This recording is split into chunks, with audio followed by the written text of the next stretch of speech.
So, how are things?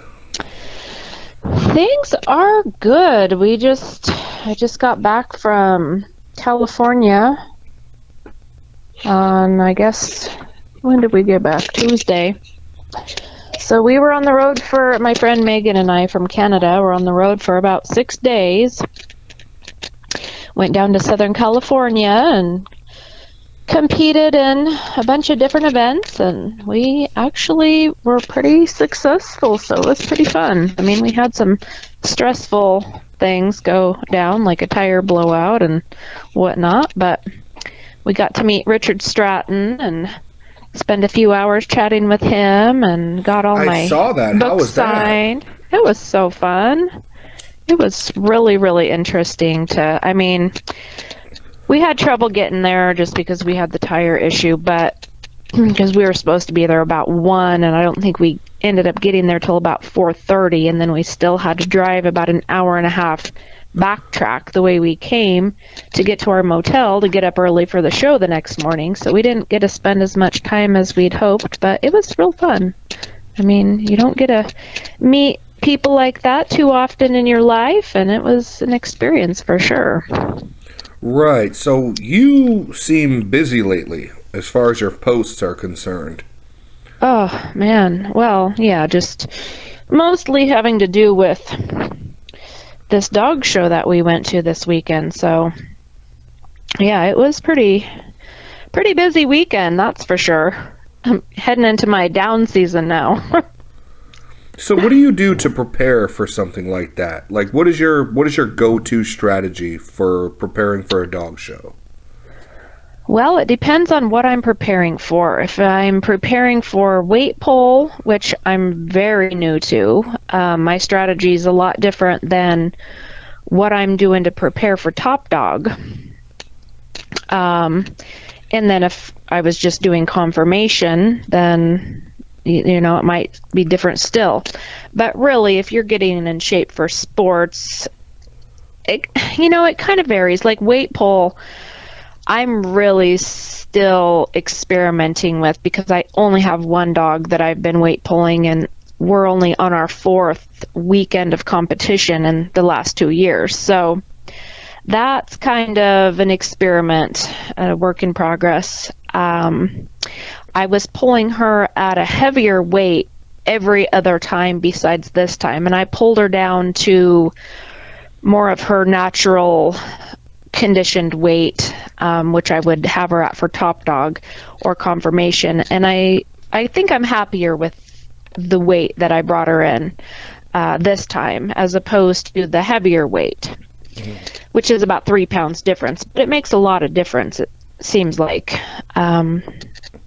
But each dog that I'm having training, which is 3 right now, they have a little bit different schedules, just kind of depending on what they like doing. And most of them like doing everything, but some of them like doing certain things more than others. So I just, I try to get them to their best, their fittest weight, their lightest possible weight, but still, not losing any strength. So for the weight pull dog, I do a lot of drag weight, sled pulling, and I have a cart that I use that I can kind of simulate a weight pull track, but it's not, exactly the same. But I have some friends up in Seattle that I've been to their place a couple of times, in the last, I think I was there in August, and then I think I was there in August the previous year. So that's the only 2 times that I've actually practiced on an actual track. But I think from time to time, you kind of need to do that. But I've heard a lot of people that don't practice on a track at all and do really well in weight pull. So I don't know. I'm just still kind of learning about it. But for the most part, I just drag weight on a sled. Sometimes I'll drag chains. And then I've got some people up in Seattle that have been mentoring me a little bit. I send them videos and they kind of critique what I'm doing and give me advice, and that's helped a tremendous amount. And then I run her on the carpet mill. And I don't do a lot of slap mill work with her or a lot of other work other than maybe a little bit of bike riding here and there. I do a few things that she really enjoys, but for the dogs that I'm competing in Top Dog, they get a lot of sprint work on a slap mill. Since one of the events is a 2-minute treadmill sprint on a slap mill, I focus on that quite a bit. And so over the course of the training season, which is usually I start probably February or March, depending on what show I'm planning to go to first. A lot of times the first show of the year for me is in May, but sometimes it's later. This year it was June.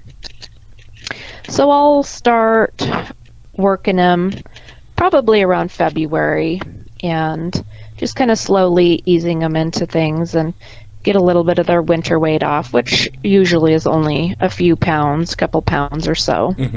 I don't keep them super fat, Right. but I definitely don't keep them, in competition weight all year either. Right. But so I do a lot of sprint work on the treadmill with them, and then wall climb is one of the other events. So I'll start practicing wall climb with them, usually weekly. Some dogs are super, super into it, and some dogs get kind of bored with it. So I just kind of gauge how they're feeling about it. But usually it's about every week I get them out there and practice doing the wall climb.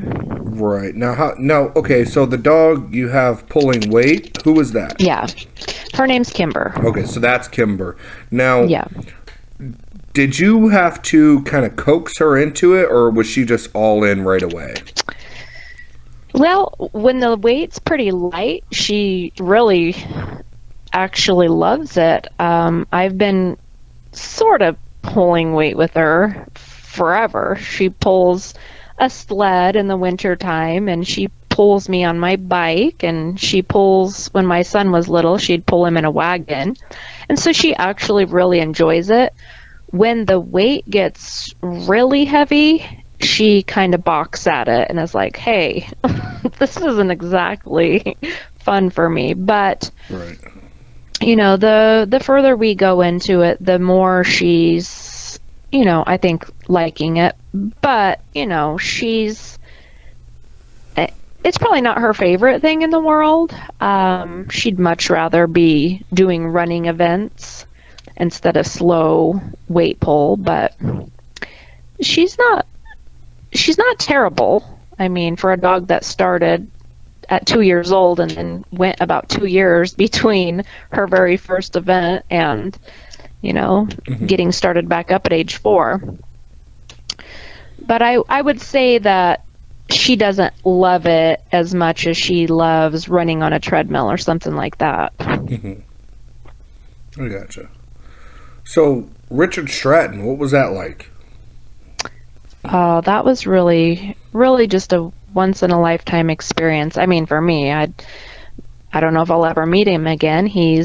I think he said he was 90 years old. It was just really kind of surreal to go to the home of this legendary man who everybody in the pit bull world knows. I mean, I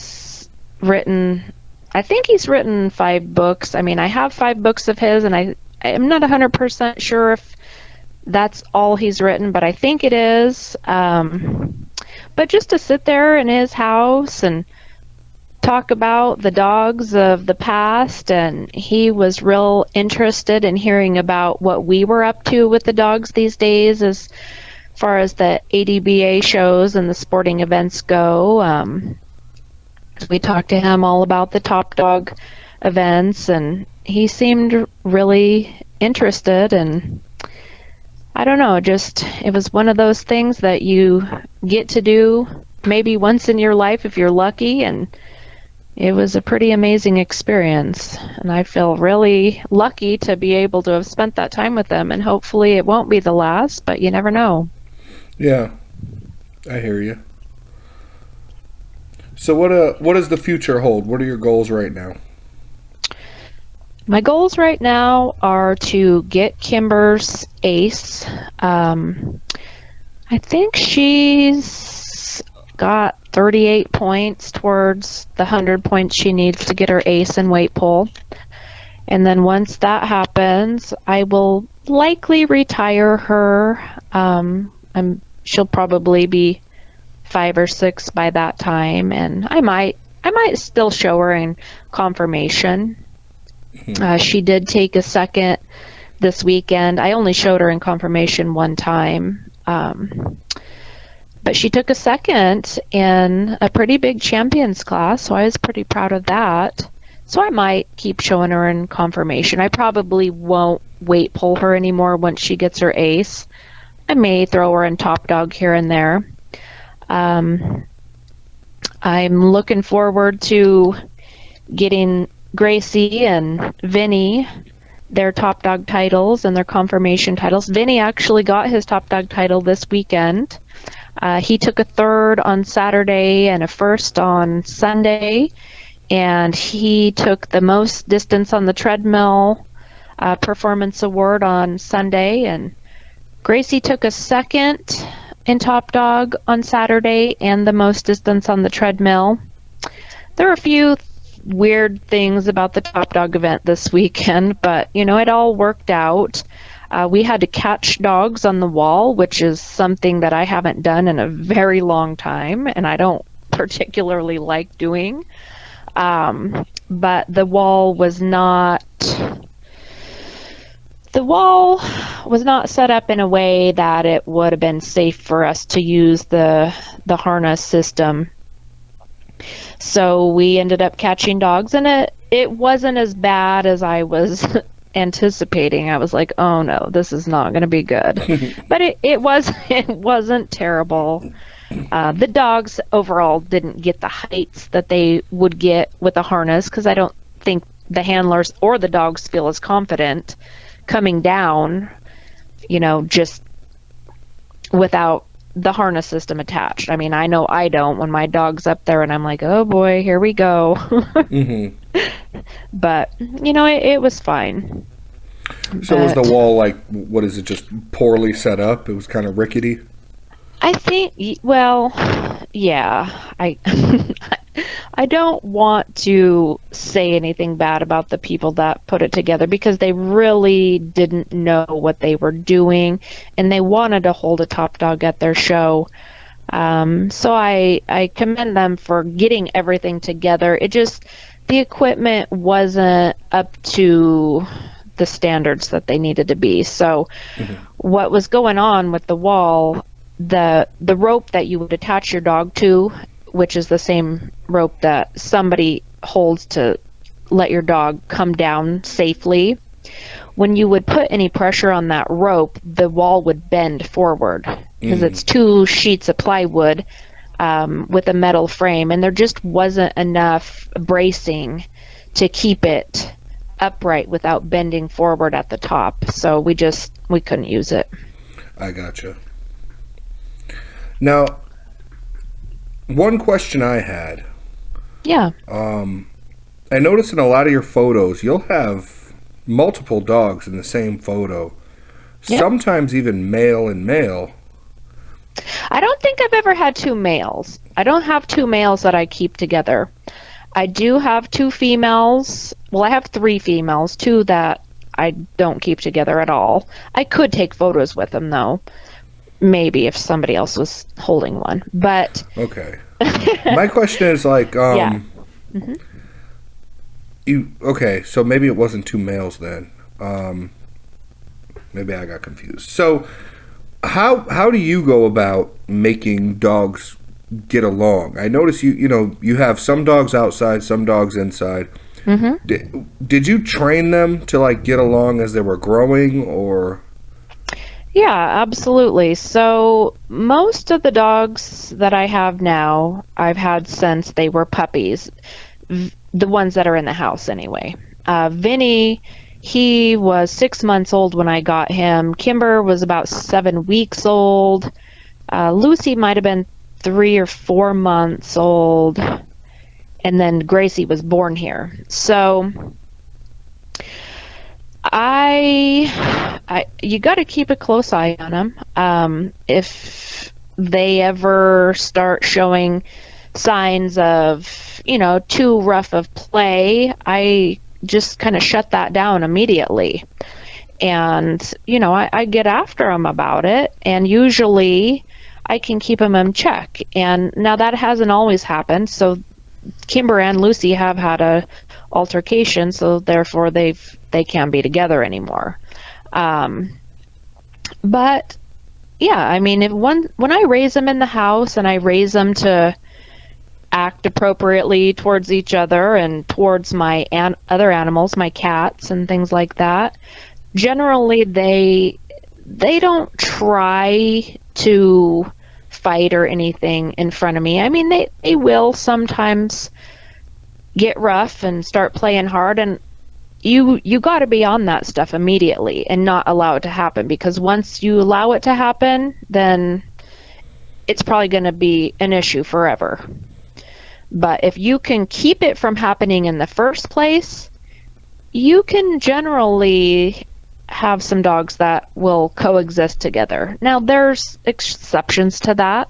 I've had dogs that's not going to happen. It's just not going to happen.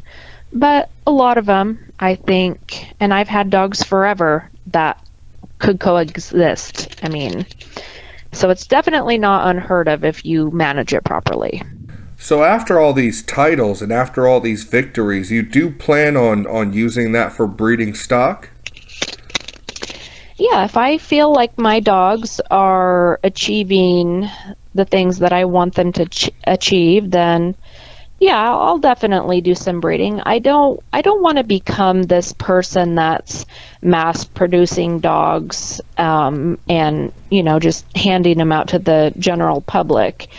I would love to see some of the dogs that I produce going into working homes. I definitely think that they have the ability to do well out there because I've been doing well with them, and the few people that have them that are competing with them are doing amazing with them. So, and the Sorrel's blood has been proven for decades to perform well. So there's no question with regards to how those dogs are going to perform. But I'm just, yeah, I would like to do a few breedings here and there and place some dogs in some sporting homes and see how they do in other people's hands. Mm-hmm. Now, when you're at these events, Mm-hmm. Is there any other camps or any other people with certain dogs that you really got your eye on, like other camps or other dogs that you really admire that you see at these events? Oh, there's a lot of people. Yeah, I admire anybody that puts it in the work with their dogs, and it doesn't even have to be a pit bull. I mean, I compete with a girl that has American Bulldogs, and she does amazing. She has some pit bulls, and she has some LPP dogs, and she does great in every arena. She does great in weight pull, she does great in top dog, and she does great in conformation. Her dogs are not necessarily dogs that I would choose for me and my program, but I mean, I completely respect the people that put in the work and the time and do well with their dogs, because I think that it boils down to not so much the dog, but the person that's putting in the work. I mean, it's a team. You got to start with a decent dog. But my friend Megan that I went on this trip with, she is being mentored by one of the greatest kennels that there is in existence for the American Pit Bull Terrier. I mean, she breeds, it's Beauty and the Beast kennels, and she breeds for conformation and sport. and her dogs are just amazing. I know she's been Kennel of the Year so many times. She's just got multiple titled dogs in conformation, weight pull, and other areas, and people all over the place have these dogs, and they just can't seem to go wrong with them. I mean, they're beautiful dogs. They have amazing temperaments. They're great working dogs, and they just... So I definitely admire that bloodline quite a bit. What is her blood made up of? Do you know? You know, I don't know what the base is. I mean, because they've had the bloodline so long that it's really their blood. As far as what the base of the bloodline is, I used to know. I've been told. I can't remember. There would be no dogs you would recognize in the first many generations because they're all Beauty and the Beast. She's really, really strict with her breeding program. She does not allow her dogs to go to just anybody. She meets everybody in person that she gives or sells a dog to. I would have to ask her more about the foundation of the bloodline.